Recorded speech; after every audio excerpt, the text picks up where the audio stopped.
özüm tapdım.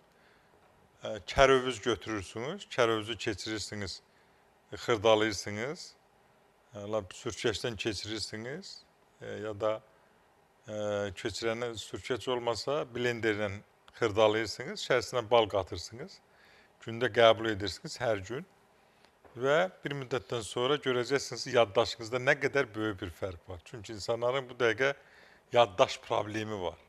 Deyir, qapını bağlayıram, doktor. Bir metr sonra deyirəm, görəsən qapı açıq qaldı, bağlı qaldı. Yaddaş problemi çox böyük bir problemdir. Xüsusilə də təbii ki, elm adamlarında və yaxud müəyyən sənətkarlarda söz yadında qalmırsa, şeirini deyə bilməyəcək, mahnısını oxuya bilməyəcək, nitqini söyləyə bilməyəcək, uşaqlara dərsini deyə bilməyəcək. Mənə adi bir kərövüz sözünə görürsünüz, ilişib qalmışdım. Ona görə də o kərövüz qəbul etmək ancaq haradasa yadıma düşdü dediyim kimi.